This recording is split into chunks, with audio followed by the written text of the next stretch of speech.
नमस्कार।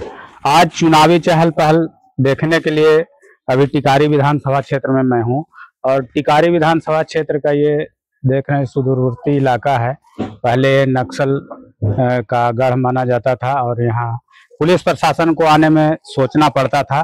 चुनावी चहल पहल के बीच आज हमारी मुलाकात पूर्व में रहे नक्सली नेता अजय जी से मुलाकात हो गई। आज हम पूछेंगे कि क्या पहले और अब में क्या अंतर है। मुख्य धारा में ये जुड़े हैं और मुख्य धारा में जुड़ने के बाद ये इनका क्या बदलाव की ओर क्या आती है। तो आपका स्वागत है अजय जी। नमस्कार, आपका भी चैनल का और आपके साथी का भी मेरे तरफ से स्वागत है। आप मुख्य धारा में जुड़े, पहले नक्सल गतिविधि। एक प्रश्न उठता है अजय जी कि आखिर नक्सली बनते ही क्यों हैं? सवाल तो अच्छा ही है, लेकिन मैं नक्सली ग्रुप में जुटे थे और नक्सली ग्रुप में जुटने के कारण या नक्सली का जो विंग होता था, खुला संगठन, तो छात्र संगठन में से हम काम काज करते थे। उसका खुला संगठन जो था, जन आंदोलन निर्माण करना, प्रतिरोध प्रतिवाद करना, वो जन सुरक्षा संघर्ष मंच भी था, मोर्चा संगठन, उसका मैं मगध का सेक्रेटरी रहा था। और रिवोल्यूशनरी स्टूडेंट लीग का मैं गया जिला का जिला सेक्रेटरी था। उसी से शुरुआत होता है। आज सवाल है पूरे हिंदुस्तान के स्तर पर कि नक्सली क्यों बनते हैं। अच्छी बात है, सवाल भी ठीक है और पूरा अभी वर्तमान सरकार भी इस मूड में है कि हम कैसे नक्सली मोमेंट या माओवादी मोमेंट या आंदोलन को हम मोड़े या इसको कमजोर करें या इसमें जो लोग हैं उसका हम मुख्य धारा में जोड़े।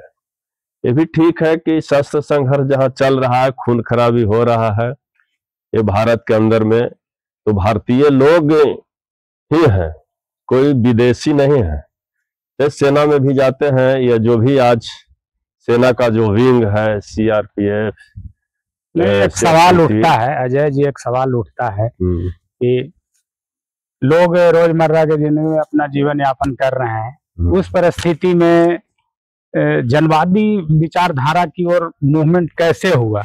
बिहार मतलब कृषि प्रधान क्षेत्र है, सब कृषि में इन्वॉल्व रहते थे। इसमें गरीब लोग, मध्यम वर्गीय किसान, तो कहाँ से इसका ये शुरुआत हुआ कि मगध में कहाँ से इसका शुरुआत हुआ और कौन कौन लोग इसमें इन्वॉल्व हुए? सबसे पहले देखिए, सबसे पहले मगध के धरती पर जब सीपीएम नक्सलवाड़ी आंदोलन के पहले जब पश्चिम बंगाल में धर्मतला मैदान में सीपीएम का अंडरग्राउंड पार्टी थी, वो सशस्त्र संघर्ष पर विश्वास रखती थी, चारू मजुमदार के नेतृत्व में, कानू सन्याल के नेतृत्व में।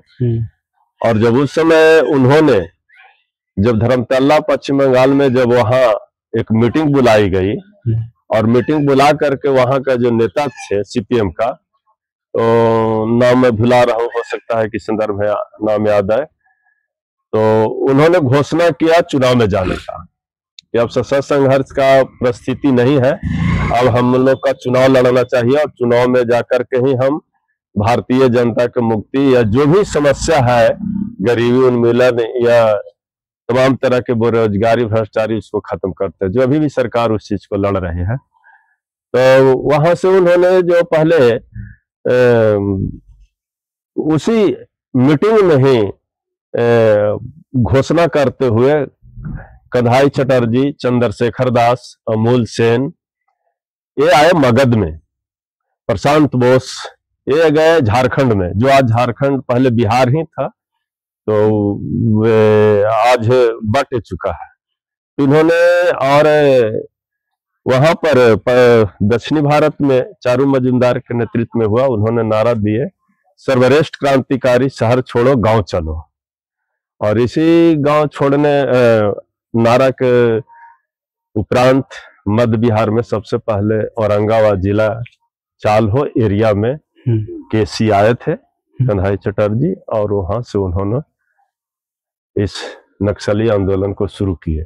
नहीं, एक बात होता है कि नक्सली आंदोलन का जब शुरुआत हुआ तो ये अगड़ी बनाम पिछड़ी जाति में कब बदल गया? क्योंकि पूरा के पूरा कृषि प्रधान क्षेत्र है, किसान यहाँ अपना जीवन यापन करते थे, उसमें अगड़ी और पिछड़ी जाति का लड़ाई नक्सल मूवमेंट में क्यों हो गया और कैसे हुआ? देखिए, भारत कृषि प्रधान देश है, यहाँ अर्ध औपनिवेशिक अर्ध समंती देश है। यहाँ जो जमीन था, नहीं तो यहाँ जमींदार के द्वारा हल से जुताई कोड़ाई की खेती को किया जाता था, और वो हुआ अर्ध समंती देश में जो तथाकथित रूप से औपनिवेशिक बने साम्राज्यवादी टेक्नोलॉजी कम विकास किया था। तो खेती जो हो रहा था पुराने ढंग से हो रहा था, और जमींदारों के तबाही से जो हल चलता था, दिन भर हल चलता था, और दिन भर हल चलाने के उपरांत में जमींदार लोग क्या देते थे, मुट्ठी सत्तुआ सान करके हल चलाते चलाते घूमते थे हर वहा, और उसी संदर्भ में सत्तू धरा दिया जाता था, उससे खाने का उन लोग का वही व्यवस्था था। तो जब अर्ध औपनिवेशिक अर्ध समंती देश में जब इस तरह से होगा तो यहाँ से भारत संपूर्ण कृषि विकसित देश को कैसे मानते हैं? आधुनिक टेक्नोलॉजी के क्षेत्र में कृषि जो भी खेती हो रहा है, आज इलेक्ट्रॉनिक युग में तथाकथित थोड़ा इलेक्ट्रॉनिक युग जब डेवलप किया है तो क्या, तो वहां से तो अगड़ी और पिछड़ी का कोई सवाल नहीं है। यहाँ तो क्रांति का जो बात है, यहाँ जो चले वो लोग कह करके कि सर्वश्रेष्ठ क्रांतिकारी शहर छोड़ो गांव की ओर चलो, तो यहाँ तो भूखमरी थी, यहाँ तो सामंती दमन था, यहाँ तो निजी गुंडा का उत्पीड़न था, यहाँ दिन दहाड़े लोग को मारा जा रहा था, जमीन हड़पो अभियान चल रहा था। अब यहाँ के जमींदार लोग गरीब गुरुआ को जमीन से वंचित करते थे, फर्जी कागज बना करके वो 100 एकड़ 200 एकड़ का जमीन का अधिग्रहण किए। यहाँ तक अभी भी जमीन जो है कि चिड़ारी और मड़ारी का भी जमीन है, उसको भी उन्होंने कागज बना लिए हैं। सार्वजनिक जगह का जो सरकार का जमीन है, जिसको बिहार सरकार का गर्व जरूर जमीन, वो भी कर रहे थे। और ये था दमन की निजी जो सामंत लोग थे उनके गुंडे के द्वारा मारा पीटा जाता था, बाजबरदस्ती उनको हल चलवाया जाता था, काम कराने जाता था, उनको बेटी बहू को गोबर काटने के लिए, खेती में रात दिन काम करने के लिए तंग तबाह किया जाता था।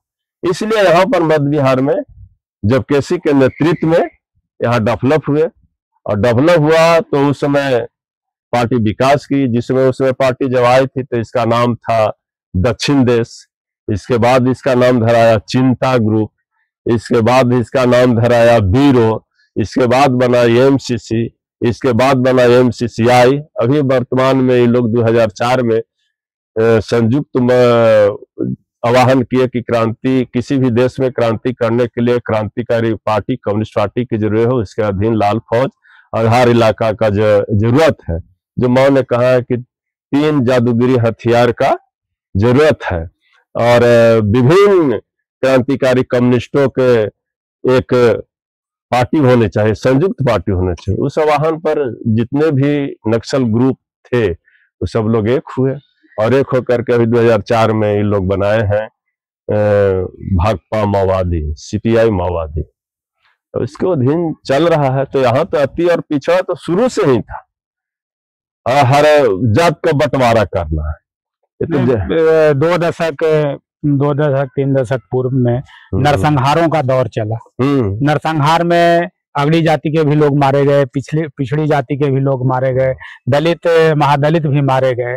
तो पूर्व के जो नरसंहार हुए और आज जो वर्तमान परिस्थिति में सरकारी तंत्र व्यवस्था हुआ, जिसमें मुख्य धारा में लोग जुड़ते गए, जैसे आप भी जुड़े, तो तब के माहौल और अब के माहौल में आप क्या देखते हैं और क्या होना चाहिए? देखिए, पहले का जो माहौल था, गरीब काम करना जानता था, और उसका सामंती जो गुंडे थे, जो सामंत लोग थे, जमींदार लोग थे, वो बात जबरदस्ती काम करवाते थे, और जब काम करवाते थे तो एकता होने का उनको मौका मिला, और उन्होंने खेत मजदूर किसान को केसी के नेतृत्व में, नक्सली के नेतृत्व में मूवमेंट जारी किया।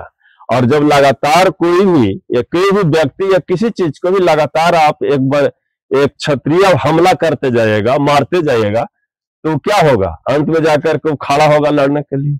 और जब खड़ा हुआ यहाँ के जनता, तो ढेर सारे जमींदार का 1982, 81, 82 में पूरे जमींदार के प्रति यहाँ आंदोलन खड़ा हुआ। और आंदोलन जब खड़ा हुआ तो सारे कचहरी को ध्वस्त किया गया और उसका जमीन को जनता के बीच में वितरण किया। चल अचल संपत्ति को भी जनता ले गई।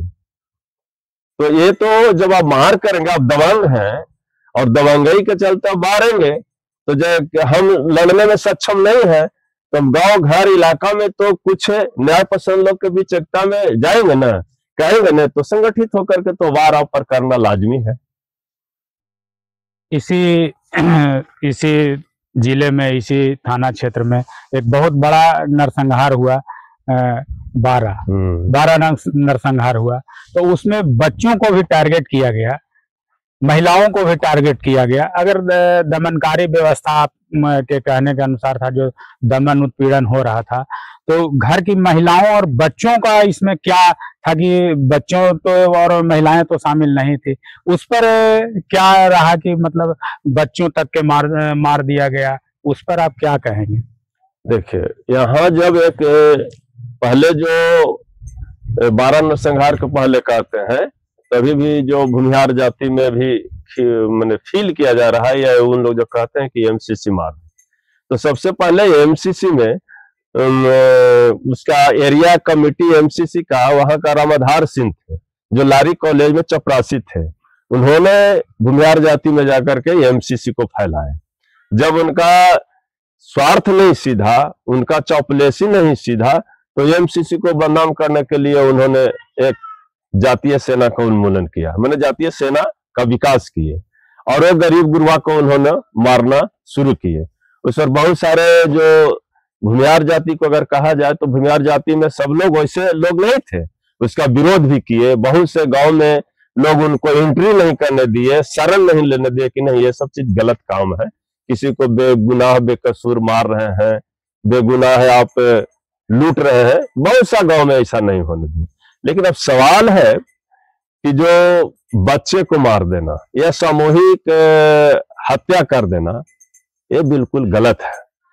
अरे माओ से का लाइन है कि बच्चा, बूढ़ा, महिला या जो भी है, निर्दोष जनता है, वो राष्ट्र का संपत्ति है, राष्ट्र का व्यक्ति है, इसलिए हमला करना उचित, वहां सामूहिक नरसंहार करना वो गलत हुआ। उसमें भी एमसीसी के अंदर में भी जो उसमें था, कुछ लोग उससे स्वार्थी और उस तबके के लोग जो थे, अपराधी तबके के लोग, जो अपना बैर साधने के लिए जाकर को गरीब गुरबा महिला को भी मारे और बच्चा को भी मारे। लेकिन हालांकि वहां महिला और बच्चा नहीं मारा गया था, नौजवान लोग मारे, उसमें निर्दोष भी मारे गए। सभी लोग रणवीर सेना के समर्थन नहीं थे और निर्दोष थे। तो एक शक के आधार पर किसी को हत्या कर देना एक गुनाह है।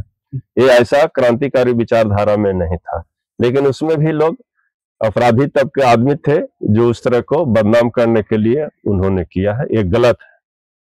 बच्चा को मारना नहीं है, बच्चा तो आज है उस खेवा में है, बच्चा कल तो आपको भी सपोर्ट कर सकता है, वो तो राष्ट्र का है।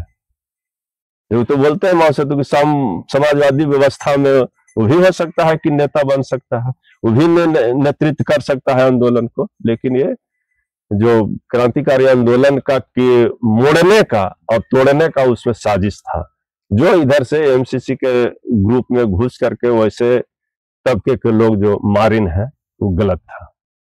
नरसंहारों का दौर चला उस समय। आज पहले भी लोग कहते हैं कि मतलब नक्सल उत्पीड़न के कारण ही कई अगड़ी जातियों का सेना बना, जैसे राजपूतों में सनलाइट या इस टाइप का कुछ बना, फिर भूमिहार वर्ग में रणवीर सेना बना और कई किसान संगठन करके बना।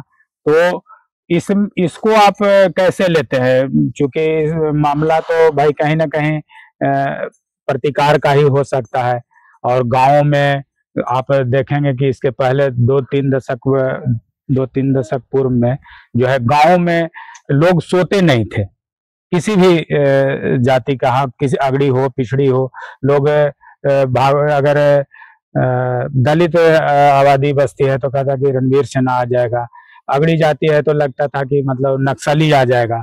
ठीक है, तो अभी उस अथी में अभी क्या देखते हैं आप?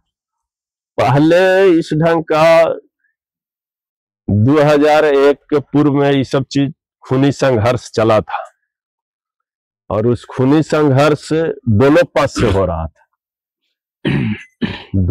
जैसे बहुत से बरमर्सी सेना, जादुओं का लोरिक सेना, समरू सेना भी चला है, जो जहानाबाद काको वगैरह में ये सब घटना किए हैं, लोरिक सेना और समरू सेना। इसके बाद से जब इसको विकास करते करते, जब जो निजी जो स्वार्थी लोग जो थे, जो चाहते थे कि ये सब चीज भय दिखा करके, खून खराबी करके हम सत्ता में चले जाएं, वैसे लोग ही का जमायत बना, और वैसे लोग जमायत बन करके रणवीर सेना के निर्माण किए। और रणवीर सेना जो वहां जिस जाति से खास करके उनका विरोध था या उनका जो संघर्ष था, वो देखा गया, या अभी भी आप देखे होंगे कि वो ज्यादातर यादव जाति से ही हिंसक झड़प में हुए, खून खराबी में हुए हैं। बाद बाकी और जो दलित महादलित जो तबके के लोग हैं, उनसे उन्होंने नहीं, कहीं अगर हुआ है तो अपवाद स्वरूप या जाने अनजाने हुए हैं। जैसे एक मियाँपुर घटना हुआ था, तो मियाँपुर घटना में 2001 या 2002 के संदर्भ में हुआ था। वहां में जब स्टेटमेंट आया, जब मीडिया वाले लोग पूछ रहे थे कि जब इस गांव में घेरा गया रणवीर सेना द्वारा तो मारा गया, तो उन्होंने पूछा कि तुम कौन जाति से हो। तो पहले हम लोग डर चुके थे, और डर करके हम लोग अकबकाया कि अब हम लोग को मार देगा। तो उन्होंने बताया ग्रामीण ने कि हमने बोले कि हम पासवान जाति से हैं। तो पासवान जाति के कहा कि से तुम हटवा लग, इन लोग को सुरक्षित स्थान पर ले जाओ। उन लोग को छोड़ दिए और उन लोगों को ले जाकर के घर में बंद कर दिया, और जो यादव जाति के लोग थे उन लोग को मारा गया, नरसंहार हुआ, जहां महिला भी मारे गए, बच्चा भी मारे गए, गर्भवती महिला भी मारे गए, बूढ़े भी, नौजवान भी, व्यापक रूप से उन लोग को मारा गया। तो उन लोग में एक जो आवेश था, वो था जातिगत आवेश, और वो जातिगत आवेश यादव जाति से था, और सामूहिक रूप से उन लोग का यह नहीं था। नक्सलियों का शुरुआती दौर में रहा कि मतलब पूंजीपति से और दमनकारी व्यवस्था से। इसके बाद क्या अचानक क्या हो गया कि नक्सलियों का सामना डायरेक्ट पुलिस प्रशासन से हो गया, और प्रशासन पर नक्सली हावी हो गए। प्रशासन में ऐसा नहीं था कि मतलब केवल अगड़ी ही जाति के बच्चे वहाँ फोर्स में थे, पिछड़ी जाति के भी थे, दलित के भी लोग थे, उसके भी बच्चे मारे गए। तो इसमें आपका ये कहाँ से बदलाव हुआ, और मतलब किस तरह से इसको आप लेते हैं, या पार्टी बेसिस पर नक्सली मूवमेंट में, ठीक है, क्या ऊपर से ही इस तरह का आया कि मतलब करना है? नहीं, ऐसा तो हम पार्टी के अंदर या पार्टी में, हम जो पार्टी जो होती है उसमें जो सशस्त्र संघर्ष चला रहे थे, किसान आंदोलन चला रहे थे, उनकी मैं कोई कमेटी और कोई कोर में नहीं था। मैं एक छात्र जीवन से था, और उनके जो जन संगठन था उनसे मैं जुड़ा था। और पार्टी क्या निर्णय ले रही है या पार्टी क्या वहां कर रही है, वो मालूम पार्टी के अंदर में हम लोग कोई सदस्य नहीं थे, या हम पार्टी सदस्यता जो एमसीसी के सदस्यता, तो वह हम सदस्य नहीं थे। हम तो छात्र स्टूडेंट संगठन पढ़ने और पढ़ाने के काम कर रहे थे, या बोलने के काम कर रहे थे, जो छात्रों के समस्या था उसके लेकर के काम कर रहे थे। लेकिन एक सवाल है, ऐसे भी देख पाएंगे, छात्र ही देश का कर्णधार भी है, और छात्र अगर जीवन में कुछ सोच करके बोल के, सारे नेता तो छात्र जीवन से ही आए हैं। लालू जी, जयप्रकाश जी, ये अभी वर्तमान में जो है नीतीश जी, ये सब तो अच्छे लीडर थे। रामविलास जी छात्र जीवन से ही आए, जेपी के आंदोलन से। लेकिन वहां जो आपने सवाल किए हैं कि पार्टी के अंदर में ही पनप रहा था कि उन लोग को मारा है, लेकिन ऐसा बात नहीं है। लेनिन ने एक चीज कहा है कि जो बुर्जुआ घर के, गरीब घर का, दलित घर के लड़का अगर कोई नौकरी के पद पर चला जाता है, प्रशासन में कोई भी पद में, तो ज्यादा खूंखार होता है, ज्यादा हिटलर शाही होता है। और ज्यादा खरखा होता है। और जो बुर्जुआ और सावंत घर के जो बच्चे पदाधिकारी बनते हैं वो उनके स्वभाव इस तरह से नहीं रहते हैं। तो कुछ तो सेना में जा करके या फौज में जा करके उटपटांग काम भी किए हैं लोग, इससे भी उन लोग प्रतिवाद प्रतिरोध के संघर्ष में खून खराबी हुआ है। अब जहां तक सवाल है कि अभी पार्टी बराबर ये चीज को बोलते हैं, और जो अभी मीडिया के जरिए या जो मालूम हो रहा है, पार्टी में तो अभी हम लोग नहीं है, लेकिन जो पेपर पत्रिका या इलेक्ट्रॉनिक मीडिया से जो प्राप्त हो रहा है कि पार्टी बराबर विज्ञापन निकाल रही है, प्रेस रिलीज कर रही है कि हमको आप क्यों मारते हैं, हमारा लड़ाई आपसे नहीं है, हमारा लड़ाई यहाँ का पूंजीवादी साम्राज्यवादी ताकत से लड़ाई है, और आप हमारे देश के ही नौजवान हैं, आप हमारे भाई हैं, हम आपका भाई हैं, फिर भी हम पर ऑपरेशन क्यों बर्बर का तरफ चलाते हैं और बर्बर पूर्वक मार रहे हैं। इस पर आप सोच विचार करके अपना पूर्ण विराम दीजिए। तो पार्टी तो इस तरह से कर रही है, और इसमें जहां तक क्या तो साम्राज्यवादी के नेतृत्व में सरकार भी चल रही है, और साम्राज्यवादी पूंजीवादी के नेतृत्व में ही चल रही है। जितने भी पूंजी या जितने भी फैक्ट्री उद्योग धंधे भी जो है आम जनता आम गरीब का तो है नहीं, चाहे तो देश के पूंजीपति हो या साम्राज्यवादी साम्राज्यवाद का ही ये लोग नौकरशाह हैं, और नौकरशाह में जाकर के खरखाही दिखाते हैं, मारते हैं, मर भी रहे हैं। तो इस सब पर दोनों पर विराम होना चाहिए। और माओवादी लोग तो अभी पूर्ण विराम के लिए खुद पर्चाबाजी या शांति वार्ता, तो शांति वार्ता के लिए भी शांति सुनना चाहिए। क्या उन लोग से आ रहा है, एक बार ही मारते मारते आप थक जाइएगा, हाथ भी आपको थेथरा जाएगा, गोली भी थेथरा जाएगी। नहीं, शांति वार्ता में जाना चाहिए दोनों पक्ष को। और देश का जो हालात है, जो खून खराबी हो रहे हैं, भाकपा माओवादी में भी जो भी हथियार उठाए हुए हैं वो भी आदिवासी और गरीब के लड़के हैं। सेना में आज तक देख लिया जाए एक अनुसंधान करके कि जो भी सेना का जो विंग है विभिन्न कैटेगरी के, उसमें कौन है, उसमें सबसे ज्यादा गरीब गुरबा का लड़का है। और वो गरीब गुरबा गरीबी से उठता है, दौड़ के धूप के किसी तरह से डोनेशन पर जा करके रोजगार पकड़ ले रहा है, और रोजगार पकड़ करके वो जीना चाहता है, यहाँ ड्यूटी करे, जिए और खाए और परिवार को चलाए, न कि हम दमन रूप से दमनकारी करें। तो अगर मार रही है और मर रहा है तो गरीब का लड़का दोनों तरफ से मर रहा है, मजदूर किसान के लड़का मर रहा है। नहीं तो बेचारा का उसका सुख है उनके परिवार के हुआ, जब बेरोजगार थे तो गरीबी से झेल रहे थे, आज साम्राज्यवादी के संरक्षण में या उसको सुरक्षा में जान को कुर्बान दे रहे हैं, तो वो भी आज गरीबी में पल रहे हैं, और वही जो गरीबी से गए थे आज वही दुख दरिंदगी में जी रहे हैं। उनके परिवार कहाँ बढ़े, उनका परिवार कहाँ पढ़ाई लिखाई हो रहा है, कहाँ शिक्षा अच्छा पा रहा है। अब सवाल है कि माओवादी बनते क्यों है, ये बनने के कारण है, ये तो सरकार बना रही है, हम नहीं बना रहे हैं, ये सरकार बना रही है, खुद बना रही है।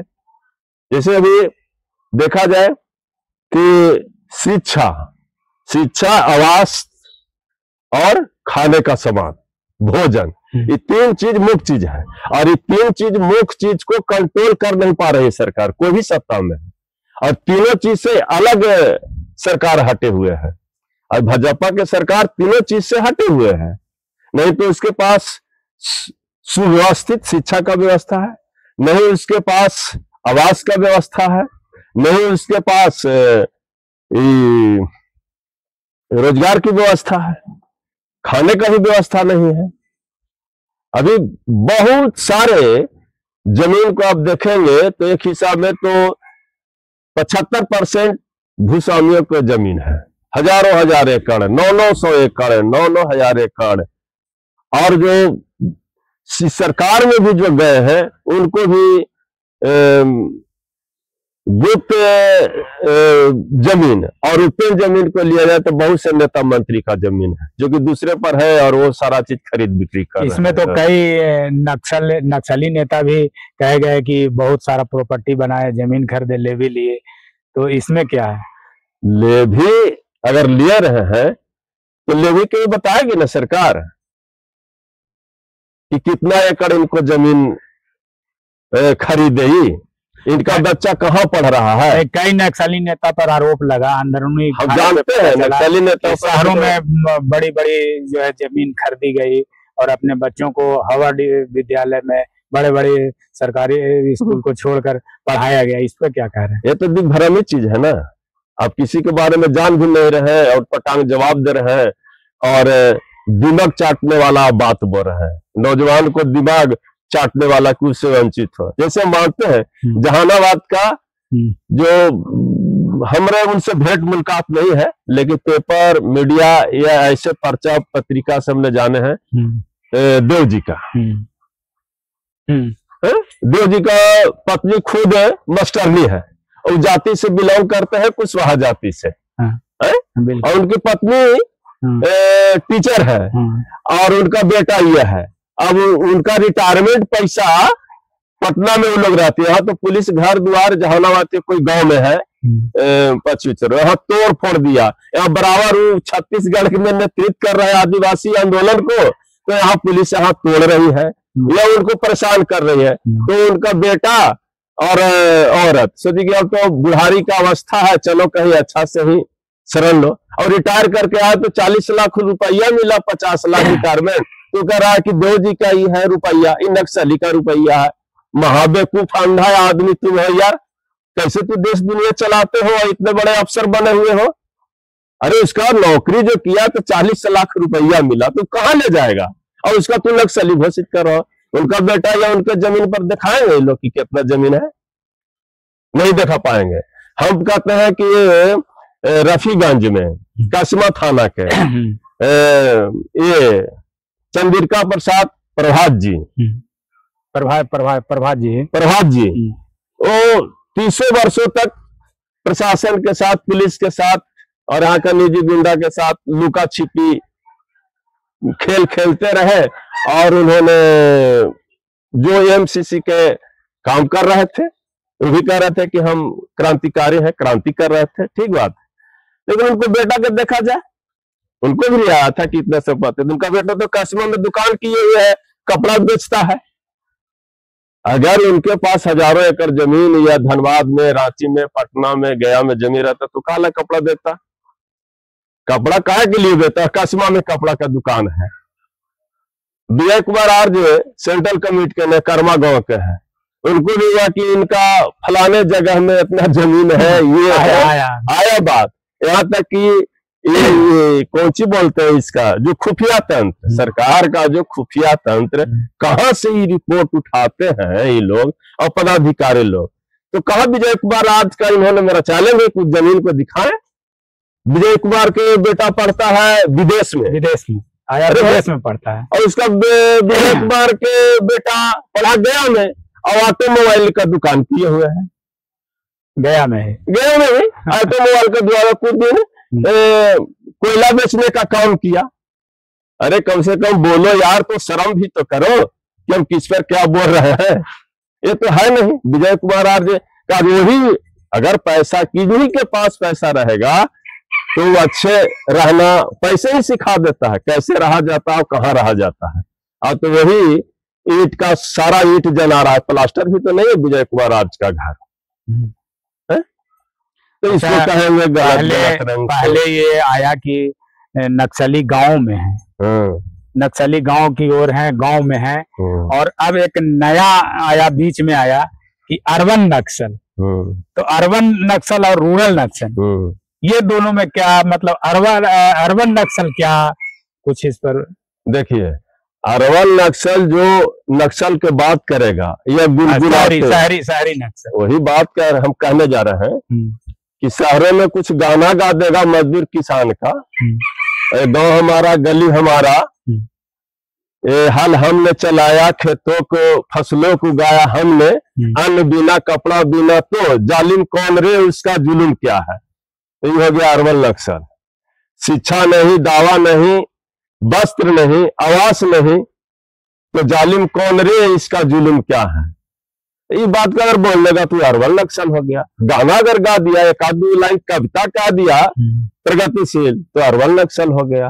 रूरल नक्सल जो हो गया, जो गांव में कहीं किसी जमीन का हड़प रहा है, यह अडानी अंबानी का कारखाना फैक्ट्री उजाड़ा जा रहा है, उसके बारे में एक पोस्टर लगा दिया कि ये नहीं होने देंगे, ये जमीन मेरा है, जमीन का मुआवजा भी नहीं मिला है और तुम अतिक्रमण कर रहे हो, नहीं होने देंगे, तो हो गया रूरल माओवादी। ये सरकार दे रहा है, आप है कहाँ शहर। दूसरी बात आप देखेंगे कि शिक्षा एक बहुत चीज है। आज जो तो माओवादी खुद सरकार बना रही है, मोदी सरकार, अमित शाह खूब माओवादी बन रही है। उन्होंने तो टेलरिंग और हेल्पलाइन जारी किए हुए हैं गद्दार लोग को लेकर के, वेणुगोपाल और रुपेश को लेकर के गद्दार लोग का, उनके साथ साथ जो 300 नक्सली बाहर आए उनको लेकर के खूब टेलरिंग कर रहे हैं कि हमने इतना लाल कालीन पर कर दिए। तो जिस फौज में गरीब का बच्चा गया था, जिस महिला का बेटा गया था, जो विधवा हो गई, शादी हुआ और वह मारा गया, ये भी आप लोग देखते होंगे। और इसका तो फिर पुनर्विवाह नहीं होगा। बाप माई तो किया था कि हम नौकरी वाले लड़के से करेंगे, अब आप मारा जा रहा है वहां मुठभेड़ में, नहीं तो उसका सही से अभी तक नौकरी हुआ है और नहीं उसका मुआवजा मिला। और वहां के जो पुलिसिया विभाग में जो घिनौना तरह के पड़ताल है वो भी हो रहा है। ये हम नहीं बोल रहे हैं, जो मारे गए थे सीआरपीएफ, कोबरा बटालियन, ये एसटीएफ, टीवी, ये सारे के परिवार मुख्यमंत्री के आवास, ये सारे मीडिया में आया था, मुख्यमंत्री के आवास से घेरे हुए था। और उनसे जब मीडिया वाले लोग पूछा कि आप लोग क्यों यहाँ आए हैं, तो बताया कि हमारा परिवार नक्सलियों के साथ मुठभेड़ में मारा गया, न हम लोग को नौकरी मिला, न हम लोग को रोजगार मिला, न हम लोग को पैसा मिला। बीच में आया कि लालू यादव से संपोषित ये नक्सली संगठन है बिहार में, खास करके बिहार में, इस पर क्या? देखिए, लालू यादव का जिस समय सरकार बनी उस समय यहाँ सामंती जो और जातीय सेना का वर्चस्व था और यहाँ लोग गरीब गुरबा लोग लड़ रहे थे, लाठी फराठी लेकर के लड़ रहे थे। और उन्होंने जब आया तो लालू जी बहुते हद तक और उनके जवाना ने बहुते लोग को, मैंने उनको विचारधारा से प्रभावित होकर के उनके साथ लोग जुड़े भी, जो नक्सली मूवमेंट में थे जुड़े भी। और उन्होंने बहुत सा जो काम नहीं हो रहा था ब्लॉक स्तर पर, जिला स्तर पर, जो आदमी जा रहा है आ रहा है वो काम उनका नहीं होता था, लेकिन वो जो काम करवाने का सिलसिला लालू जी के रीजन में, आम जनता भी जाए तो बीडीओ सीओ दरोगा जी पूछे कौन काम के लिए है, तुमको मार दिया है, आप क्या कहते हैं जातीय आवासीय सामाजिक सुरक्षा पेंशन या और चीज नहीं मिल रहा है, खेती बाड़ी में रसीद नहीं कटता है। तो उस समय बीडीओ बोलता नहीं था लालू जी के रीजन में, सीओ बोलते नहीं थे, आइए तुरंत काम कर देते थे। उनके रीजन में गांव गांव में जा करके जनता दरबार लगाया जाता था, काहे के लिए कि जनता गया और टेकारी तक उनकी भाड़ा नहीं है, वो आ नहीं सकते हैं 4 दिन, इसलिए उनके जो क्षेत्र है उस क्षेत्र में जाकर के आप जहां ग्रामीण जनता रहते हैं, गरीब लोग रहते हैं, वहां कैंप जनता दरबार लगाया, जनता दरबार में समस्या को सुना जाए और उसको निदान किया। बहुत सा उनके रीजन में लालू जी के राज में जब जनता दरबार लगा तो आप सुने होंगे कि एक गांव में 200 300 इंदिरा आवास बन रहा था। इतना लूट नहीं था, डरता था लोग, लेकिन इनके सरकार में अब तो 2 लाख और 3 लाख हो गया, फिर भी मकान नहीं तैयार हुआ। देख लीजिए सामने मकान, ये भी है प्रधानमंत्री योजना का। आगे में भी देख रहे हैं कि वो करकट जो दिया हुआ प्रधानमंत्री आवास योजना का क्यों नहीं पूरा हुआ। उस समय 20,000 रुपया मिलता था, आज 2 लाख रुपया मिल रहा है, कहीं नहीं तैयार हो रहा है, क्यों नहीं तैयार हो रहा है? आप तो जानबूझ करके नक्सली और माओवादी बना रहे हैं सरकार, इसलिए बना रहे हैं कि अभी देखा जाए कि 3 साल लड़के, गरीब के लड़के भूख मर के कमा करके वो इंटर करो, मैट्रिक करवाए, 10वीं इंटर 12वीं ये सब चीज पास करे। इंटर मीन्स 12वीं, स्नातक 3 डिग्री कोर्स हो गया, अब 4 डिग्री कोर्स हो गया। अब जो स्नातक पास कर गया और उसका परसेंटेज नंबर पर पहले एग्जाम देना होता है, और तब हम आपको पीजी में एडमिशन लेंगे, अन्यथा आप उसके पास नहीं करेंगे तो नहीं लेंगे। उसमें भी इन लोग का जो पेचीदा मामला है और षड्यंत्रकारी मामला है, मेधा सूची बनाएगा, किसका नंबर कम है ज्यादा है। तो अभी निकाल लीजिए, सरकार निकाल ले, नीतीश सरकार भी एनडीए का है, डबल इंजन का सरकार है, निकाल ले कि जो अच्छे नंबर लाए 90 और 95 लिए उनको एडमिशन हो रहा है, उससे कम लाए कितने छात्र छात्राएं अभी वंचित हैं। तो तू एमए नहीं कर पाएंगे, उनको जो जिज्ञासा या लालसा उसके माँ बाप की उस विद्यार्थी के, वो तो एमए नहीं कर पा रहा है, तू कहां जाएगा? आप शिक्षा को रोक दिए, तू कहां जाएगा? मेरा सवाल है, कहां जाएगा? पहले ये चीज नहीं था, लालू जी के रीजन में थोड़े था शिक्षा में। चलो बीए पास किया, ऑनर्स पास किया, एमए में एडमिशन करो, तू भी पढ़ो, लेकिन उनके रीजन में कई एक चलने लगाया जा रहा है। नीतीश कुमार के रीजन में तो बहुत से सड़कें बने, विकास का कार्य हुआ, तो लोग को सुविधा मिला, किसान इससे अपना जो उगाया हुआ फसल है उसको बाजार तक ले जाने में सुविधा हुआ। तो आप कैसे कह रहे हैं कि इस पर रोड बना देने से गरीबी और भूखमरी मिट गया क्या? रोड पर गाड़ी अभी जो पार कर रहा है, एक मराची गांव है, मराची गांव से जो हाईवा पार कर रहा है उस पर तो प्राइवेट गाड़ी भी नहीं चढ़ेगा। अगर प्राइवेट मोटरसाइकिल, 4 व्हीलर, ट्रैक्टर चढ़ गया, दुर्घटना हुआ तो उसको कोई मुआवजा भी सुनने वाला भी नहीं है, उल्टी उस पर केस होगा कि तुमको इस पर चढ़ा दिया। तो गाड़ी चलेगा अडानी अंबानी का। वो एक्सप्रेसवे है, एक्सप्रेसवे पर कुछ रूल्स है, उसके रूल्स है। क्यों रूल्स आप बनाएगा भाई? एक देश में क्यों? आप अपने लिए बनाए हैं रोड, जमीन है नहीं, आप कह रहे हैं कि हम माल बेचेंगे रोड बना करके। जमीन किसके पास है? कुछ तथाकथित लोग के पास जमीन है।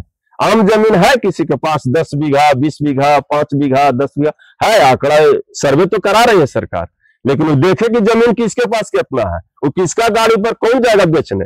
खाने भर तो खेत में फसलें नहीं हो रहा है, तो बेचने कौन जाएगा? साल भर के खर्ची तो जुटिए नहीं रहा है। क्या आज भी सामंती हैं? आज भी सामंती और घोर सामंती है, इससे कभी लोग निजात नहीं पाएंगे। अभी कहते हैं कि नक्सली नहीं बनो, माओवादी नहीं। अरे भाई आप तो खुद बना रहे हैं। छत्तीसगढ़ में उतना वेणुगोपाल के नेतृत्व में आप लाए और जो सरेंडर किया उसको आप नौकरी दे रहे हैं। तो क्यों नहीं चाहेगा कि हम एमए करवे नहीं करेंगे? तो चलो भाई एमसीसी में भर्ती हो जाओ, माओवादी में भर्ती हो जाओ, कुछ दिन के बाद सरेंडर करेंगे, पुलिस को मारेंगे, अपने भाई के ही मारेंगे, और फिर हम भी जाकर के सरकार कहे कि लाल कालीन पर बिछा करके और नौकरी ले लो। यही तो हो रहा है। आप कहे कि हम बाहरी संगठन में हैं, आप पर भी कई मुकदमे हुए, आरोप लगे, तो इसमें आप पर कौन सा ऐसा मुकदमा लगा बाहर में रहते हुए? बाहर में रहते हुए लगा जिस समय हमने कोई भी विंग में या कोई भी फ्रंटल संगठन में नहीं था, और जब एक परैया घटना यहाँ हुई 2003 में, वो लोग करके मार करके और साजिश के तहत 112 आदमी को नाम दिया। परैया थाना लूटकांड, उसमें 112 आदमी को नाम गिरा दिया। पुलिस के तंत्र कहाँ चला गया? खुफिया तंत्र, एजेंसी, ईडी, सीबीआई कहाँ चला गया? वो भी तो नक्सल ही ग्रुप था जो संगठन काम किया, परैया थाना लूटपाट किया, वो भी तो नक्सल संगठन का ही एक विंग था। वो अच्छी बात है, एक विंग था, लेकिन हम तो विंग में नहीं थे। जो गरीब गुरबा जो टिकारी रजिस्ट्री ऑफिस में काम कर रहे थे, तो रात में गए थे टिकारी थाना को उड़ाने। अरे छानबीन होना चाहिए।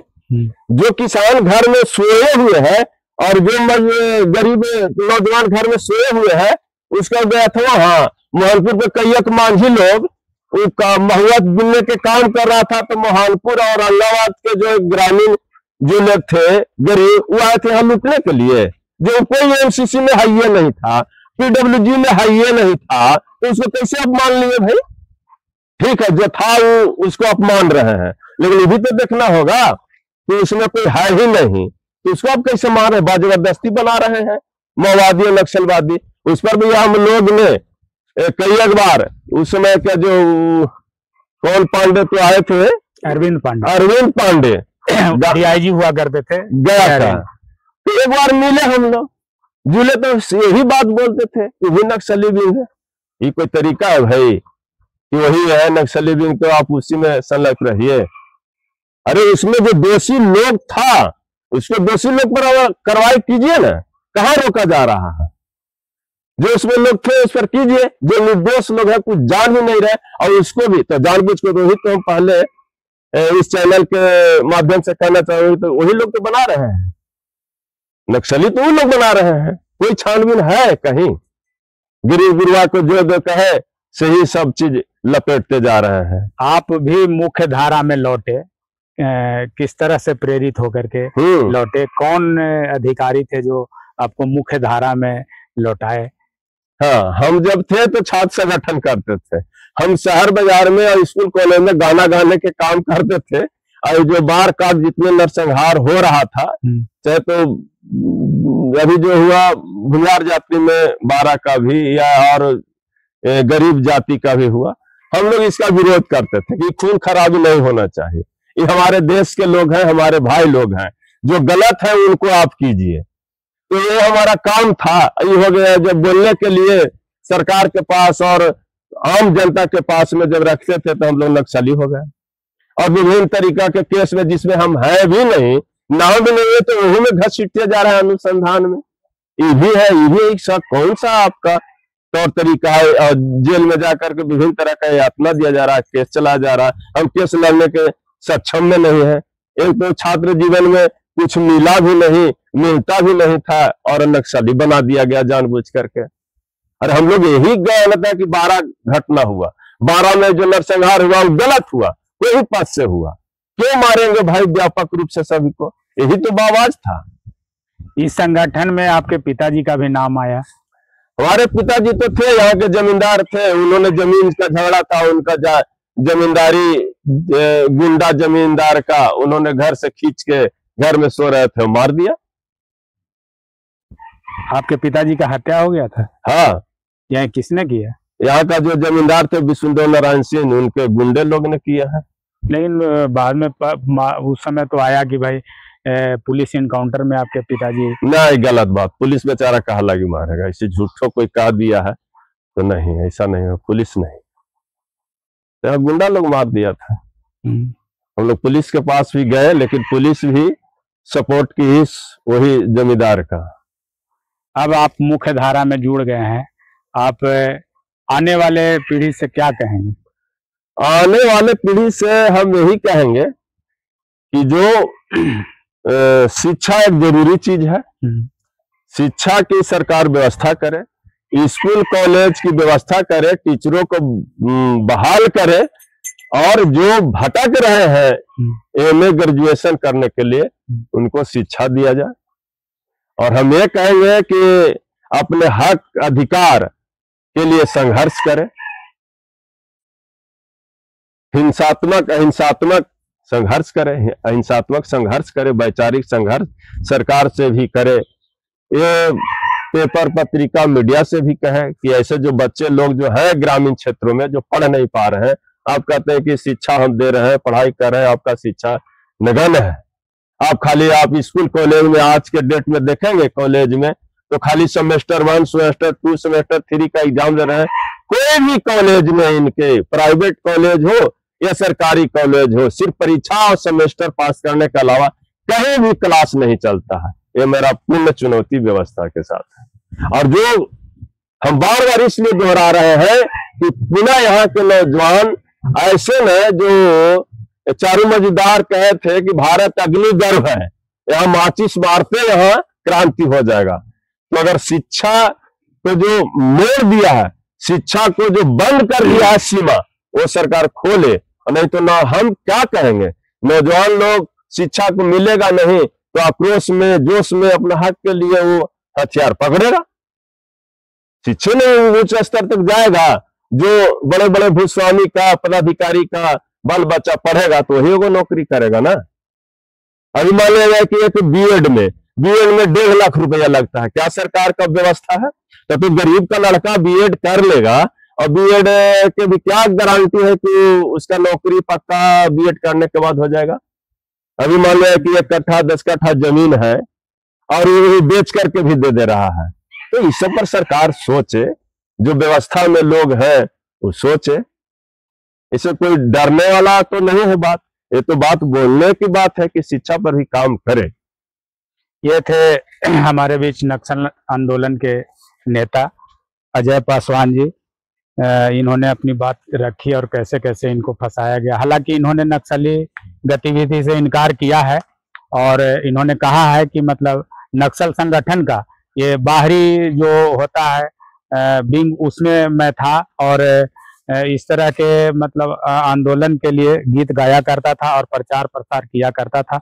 और इन्होंने यह भी कहा कि कैसे मतलब लोगों को फंसाया जाता है और फंसा करके नक्सली बनाया जाता है और भू माफियाओं द्वारा या जो जिनकी अधिक संपत्ति थी और बीघा 2 बीघा नहीं मतलब सैकड़ों बीघा कब्जे में जो जमींदार थे, वो उनके उत्पीड़न से यह नक्सल आंदोलन का उत्पत्ति हुआ और भारी संख्या में लोग आए। अब इनसे बातचीत हुआ न, चुनावी चहल पहल के दौरान हम आए थे इधर। तो ये गांव है, कौन सा गांव है? मुसहरी विघा गांव है जो नदी के किनारे है और यहाँ पर इस तरह का इन्वायरमेंट था। हालांकि यहाँ पर वोट बहिष्कार भी हुआ करता था। यहाँ नक्सल का गढ़ माना जाता था। यहाँ सड़कों की अभाव थी और नदी किनारे चारों तरफ से उधर टाड़ था, इधर नदी था और यहाँ पर पुलिस प्रशासन भी नहीं पहुंच पाती थी और लोग वोट बहिष्कार करते थे। वोट बहिष्कार कुछ बीच में आया कि नक्सलियों द्वारा किया जाता था और वोट देने से भी कईयों जो देने जाता था उसको भी मार पड़ती थी। आज हालांकि वह परिस्थिति नहीं है, लोग वोट भी देते हैं और सरकार के समर्थन में आज बहुत विकास किया है। अब चलते हैं, अब अगले मोड़ पर देखते हैं कि मतलब चुनाव में किसका क्या है, क्या माहौल है। धन्यवाद। मैं मुंगेरी लाल से मृत्युंजय।